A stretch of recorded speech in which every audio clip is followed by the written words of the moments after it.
కృపగల దేవుడు మన ప్రభు అయిన యేసయ్య పరిశుద్ధ నామంలో కూడి వచ్చిన మీ అందరికీ నా హృదయపూర్వకమైన వందనాలు తెలియజేస్తున్నాను. పరిశుద్ధ గ్రంథం నుండి మొదటి 2 కొరింథీ పత్రిక 13వ అధ్యాయము 4వ వచనాన్ని చదువుకుందాం.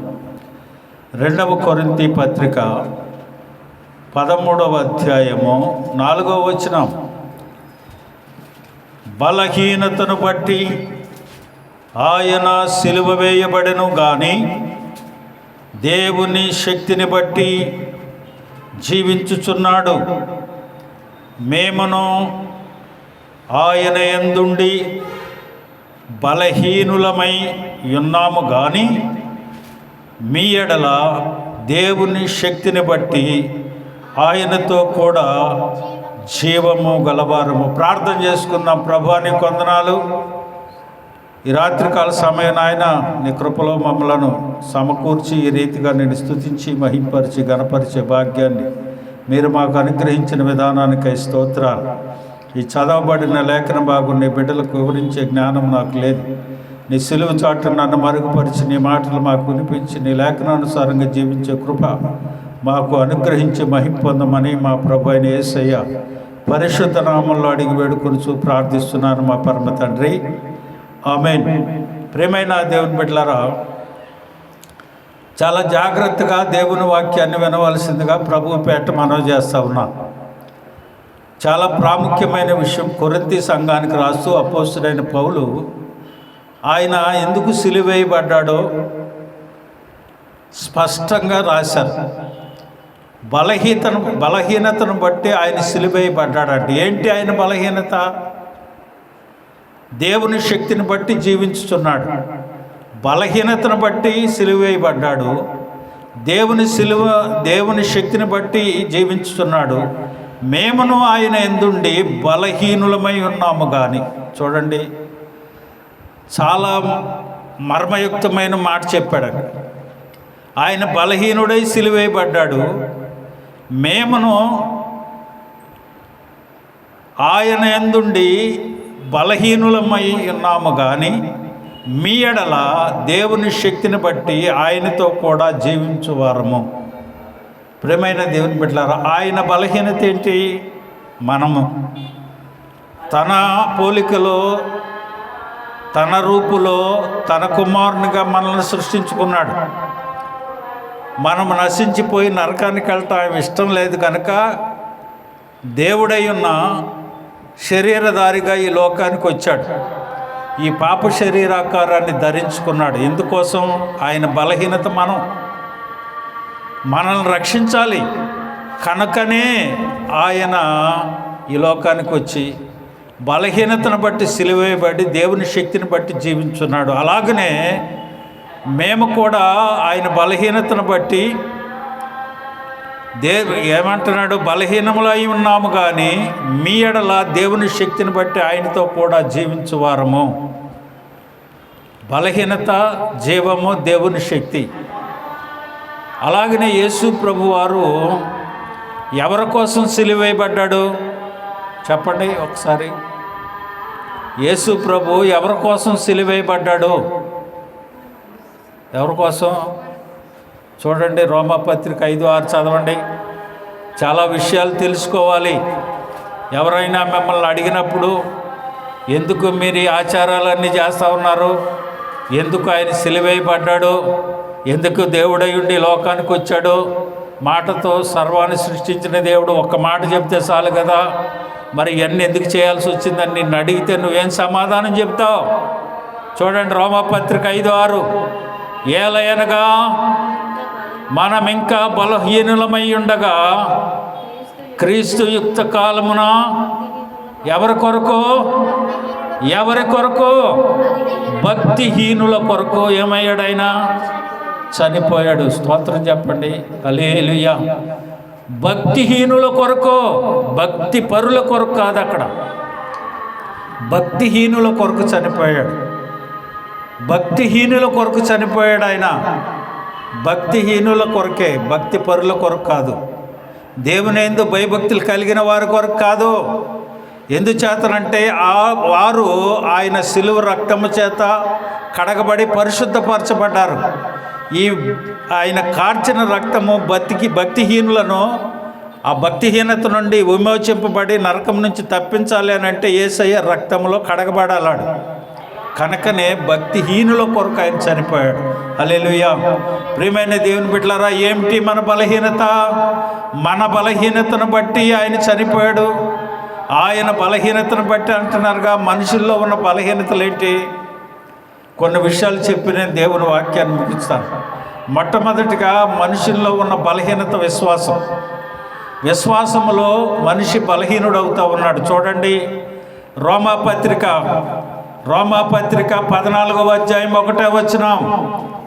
రోమాపత్రిక 14వ అధ్యాయం 1వ వచనం. విశ్వాసము విషయమై బలహీనుడైన వానిని చేర్చుకొనుడి, ఆయనను సంశయములను తీర్చుటకు వాదములు పెట్టుకొనవద్దు. హల్లెలూయా చెప్పండి. హల్లెలూయా. విశ్వాసములో బలహీనుడైన వారిని మీరు చేర్చుకోండి. ఎందుకంటే వాడు విశ్వాసంలో బలహీనుడయ్యాడు. ఎందుచేత విశ్వాసంలో బలహీనుడయ్యాడు? ఇది చూడండి ఒకసారి.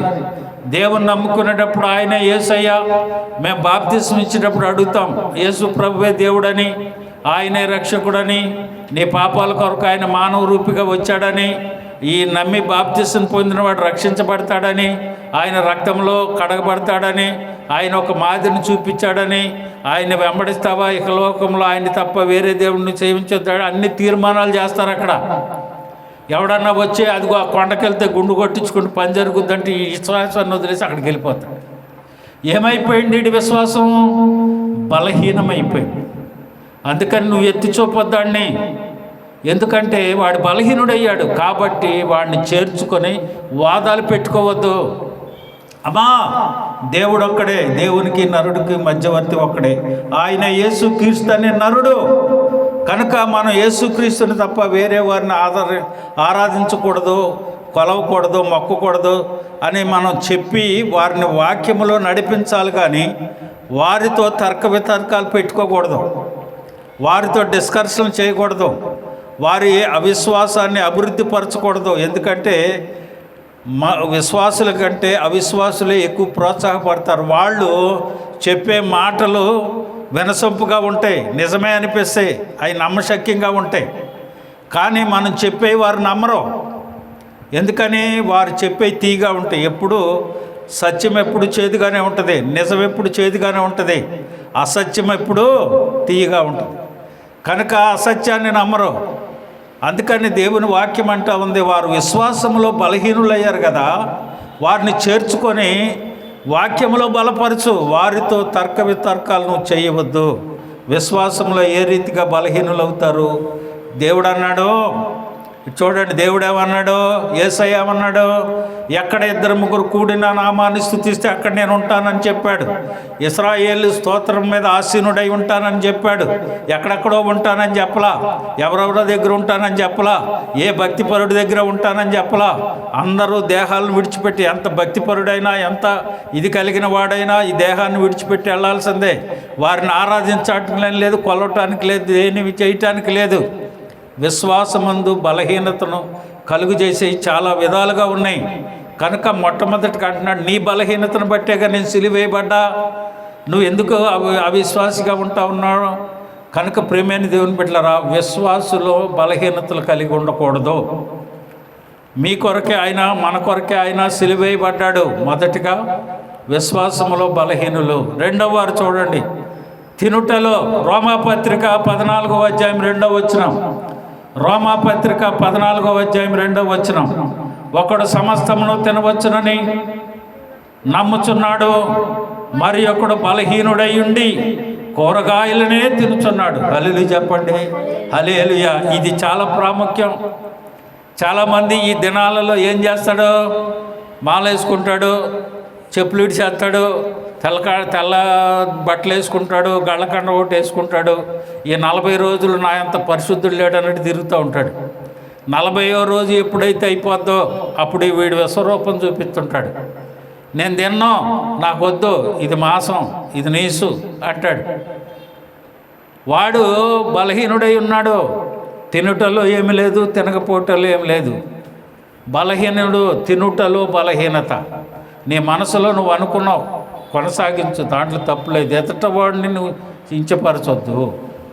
ఏంటి నువ్వు తింటున్నావు, వాళ్ళు తినకూడదుగా. మనం ఈ 100 డేస్లో మనం నీసు ముట్టుకోకూడదుగా, నువ్వు ఎందుకు తింటున్నావు అని అనకూడదు. దేవుని వాక్యం అంటుంది ఆడు బలహీనుడు అయ్యాడు, ఆడిని బలపరచు. కానీ వాడు నిన్ను తర్క వితర్కాలు నీకెందుకో. బలహీనత అని దేవుని వాక్యం నేనేమని చెప్పానా? నా సొంత మాట అని చెప్పానా? దేవుని వాక్యం అంటుంది, ఏమంటుంది? ఒకడు సమస్తము తినవచ్చునని నమ్ముచున్నాడు, మరి ఒకడు బలహీనుడై ఉండి కూరగాయలనే తింటున్నాడంట. వాడు బలహీనుడా బలవంతుడా? తినటంలో ఏం లేదు, తినకపోవటంలో ఏం లేదు. నువ్వు దేవుణ్ణి ఏ రకంగా ఆరాధిస్తున్నావో దేవుడు చూస్తాడు. కానీ నీ హృదయం దేవునికి అర్పించుకున్నావో లేదు చూస్తాడు. కానీ నీ పూర్ణాత్మతో, నీ పూర్ణ మనసుతో, నీ పూర్ణ బలముతో, నీ పూర్ణ శక్తితో దేవుణ్ణి ఆరాధించడం కనుక్కుంటాడు, చూస్తాడు. కానీ నువ్వు తిన్నా ఏం లేదు, తినకపోయినా లేదు, దిండి వేసుకున్నా ఏం లేదు, దిండి లేకపోయినా ఏం లేదు, కింద పడుకున్నాం లేదు, మంచం మీద పడుకున్నాం లేదు. నీవు దేవుణ్ణి ఏ రకంగా ఆరాధిస్తున్నావు అదే చూస్తాడు దేవుడు. కనుక ప్రియమైన దేవుని బిడ్డలారా, చాలా ప్రాముఖ్యమైన విషయాలు నేను చెప్తున్నాను. అందుకే మీకు ఒక్కరోజు దేవుని వాక్యం మిస్ అయింది అని అంటే ఆ రోజు దేవుడు మనతో ఏం మాట్లాడబోతున్నాడో ఈ విషయాలు తర్వాత ప్రసంగాల్లో మేము చెప్పం. ఈ 100 డేస్లో విషయాల్లో యేసు రక్తంలో ఏం జరుగుతుందో, ఆయన ఎందుకు సిలువేయబడ్డాడు, ఎందుకు ఈ కార్యక్రమాలు జరుగుతూ ఉన్నాయి అనే విషయాల్లో చెప్తూ ఉంటాం. మొదటిగా ఏమన్నాడు? విశ్వాస విషయంలో బలహీనులయ్యారు. రెండవది తినుటలు బలహీనుడయ్యారు. తర్వాత చూడండి, మొదటి కొరింథీ పత్రిక 9వ అధ్యాయము 22వ వచనం. మొదటి కొరింథీ 3వ అధ్యాయం 2వ వచనం. మొదటి కొరింథీ 3వ అధ్యాయము 2వ వచనం. అప్పటిలో మీకు బలము చాలకపోయినందున పాలతో మిమ్మల్ని పెంచితిని కానీ అన్నముతో మిమ్మల్ని పెంచలేదు. మీరింకను శరీర సంబంధులై ఉండుట వలన ఇప్పుడు మీరు బలహీనులై ఉన్నారు కారా? హల్లెలూయా. శరీర సంబంధ విషయాల్లో బలహీనత. ప్రియమైన దేవుని బిడ్డ, శరీర కార్యములు ఏమనగా దేవుని వాక్యం ఉందా? శరీరము విషయంలో బలహీనులుగా ఉన్నారు. అందుకనే మీరు పాలతో పెంచుతున్నాను కానీ మీకు ఆహారం పెట్టలా. పాలతో అని అంటే పాలు తాగి పిల్లవాడికి అన్నీ తెలుస్తాయా? తెలియవుగా. తల్లి పాలు ఇవ్వటం మాత్రం ఆకలేసినప్పుడు ఏడుతాడు, తల్లి పాలు ఇస్తుంది, చక్కగా పడుకుంటాడు. అదే తెలిసాడికి. ఆహారం తినేవాడికి ఏం చేస్తాడు? అన్నీ గమనించుకుంటాడు. అందుకని దేవుని వాక్యం అంటుంది మిమ్మల్ని పాలతోనే పెంచుతున్నా. ఎందుకంటే మీరు ఇంకా ఆహారం తినే స్థాయికి రాలా. ఎందుకంటే మీరు శరీర సంబంధులుగా ఉన్నారు కనుక.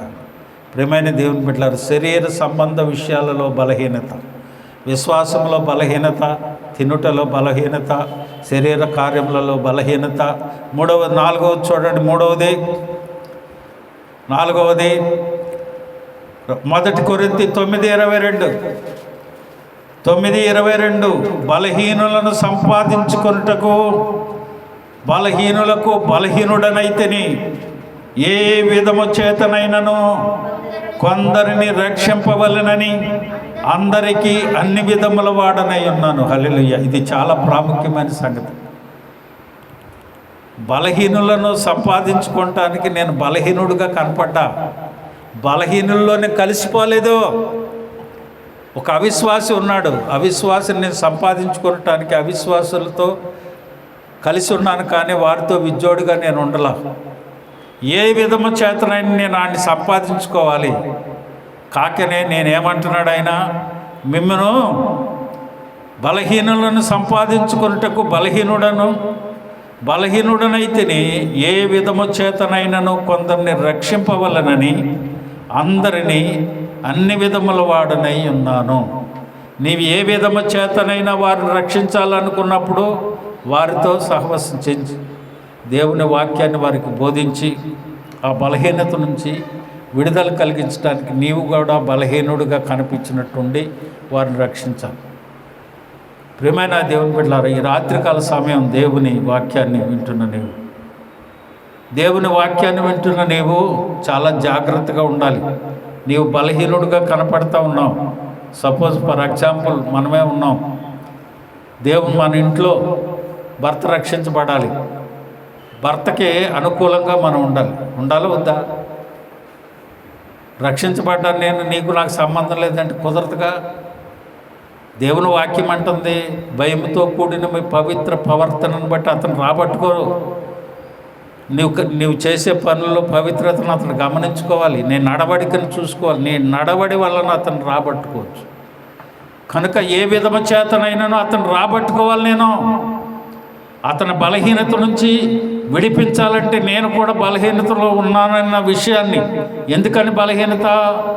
అతన్ని రక్షించుకోవటానికి నీ బలహీనత, అంతేగాని నువ్వు అతనిలో కలిసిపోవటానికి బలహీనత కాదు, అతని చెడు కార్యాల్లో కలిసిపోవటానికి బలహీనుడు కాదు.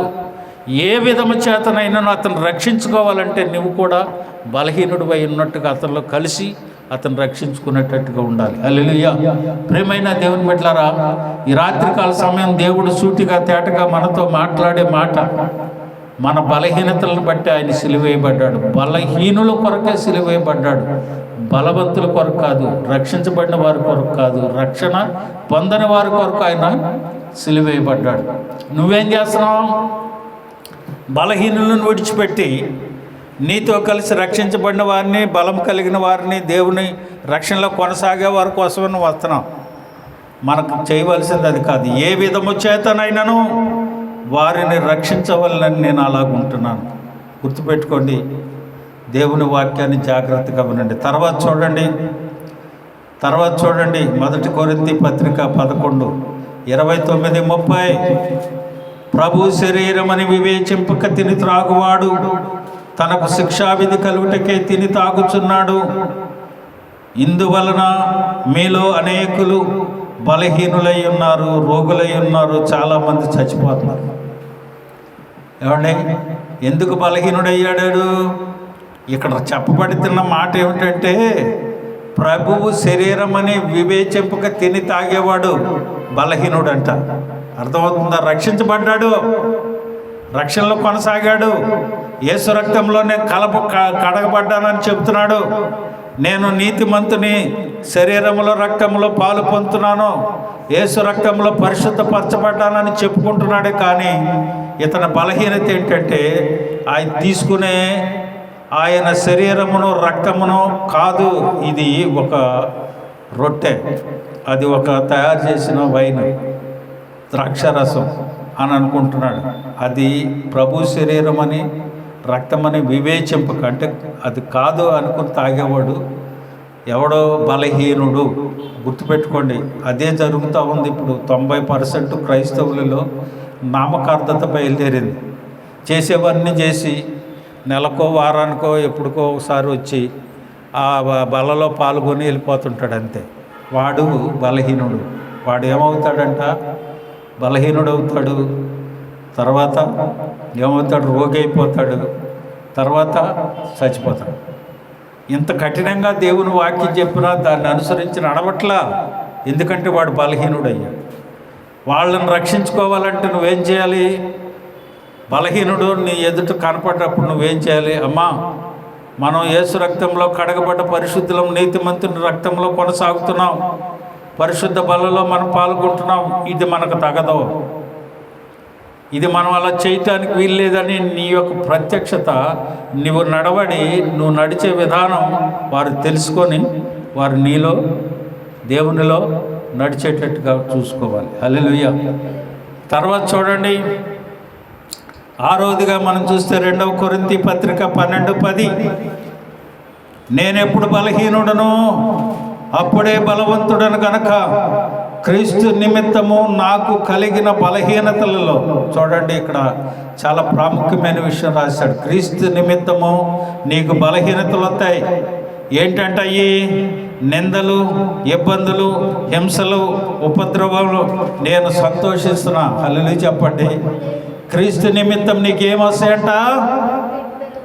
నిందలు వస్తాయి. అనేకులు బలహీనత ఏమంటుంది? క్రీస్తు నిమిత్తం నాకు కలిగిన బలహీనతలు, నిందలలోనూ, ఇబ్బందుల్లోనూ, హింసల్లోనూ, ఉపద్రవంలోనూ నేను సంతోషించేవాడు బలవంతుడు. ఒకవేళ ఈ ఇబ్బందులు, ఈ బలహీనతలు మనలో ఉంటే ఈ రాత్రి ఒక తీర్మానం చేసుకో, అయ్యా ఈ బలహీనతలు నేనున్నాను, లేకపోతే నేను ఈ ఇబ్బందిలో ఉన్నాను, ఈ హింసలో ఉన్నా, ఈ ఉపద్రవంలో ఉన్నా, ఇగో నేను సంతోషిస్తాను కానీ వీటిని గురించి నేను భయపడను, ఎందుకంటే నా బలహీనతలో నీవు నన్ను బలపరిచే దేవుడు. హల్లెలూయా. కనుక చూడండి ప్రియమైన దేవుని బిడ్డలారా, చివరిగా చూడండి 1 దశలోనిక 5:14 ముగించేస్తున్నాను. సహోదరులారా, మేము మీకు బోధించినది ఏమనగా, అక్రమంగా నడుచుకుని వారికి బుద్ధి చెప్పుడి, ధైర్యము చెడిన వారిని ధైర్యపరచుడి, బలహీనులకు ఊతమీయుడి, అందరి ఎడల దీర్ఘశాంతము గలవారయ్యుండుడి. హల్లెలూయా చెప్పండి. హల్లెలూయా. బలపరచబడిన వాడు, దేవుని ఆత్మచేత బలపరచబడిన వాడు ఎలాగుంటాడట? సహోదరులారా, మేము నీకు బోధించినది ఏమనగా, అక్రమంగా ఒకవేళ వాడు నడుచుకుంటే వాడికి బుద్ధి చెప్పు, ధైర్యం చెడిన వారికి ధైర్యపరచు, బలహీనులకు ఊతమి.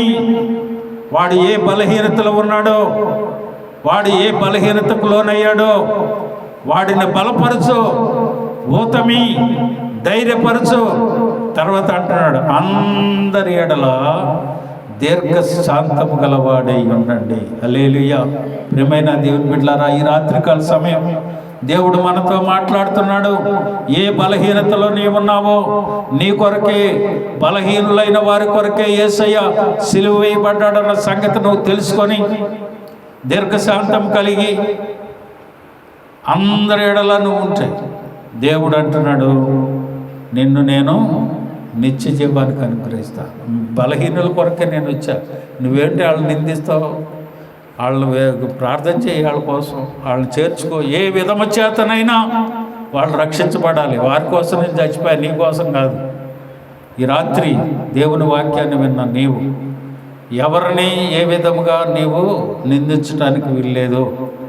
వాడు తిన్నా తినకపోయినా, ఉపవాసం ఉన్నా లేకపోయినా, మాంసం తిన్నా మాంసం తినకపోయినా, ఏ విధము చేతనైనా వాడిని ఏటి బలహీనతకు నుంచి మనం వాదించడానికి వీల్లేదు. వారిని బలపరచటమే, వాక్యంలో బలపరచటమే, దేవుని ఆత్మచేత బలపరచటమే, ఆత్మశక్తితో అతను కొనసాగులాగా చూపాలి.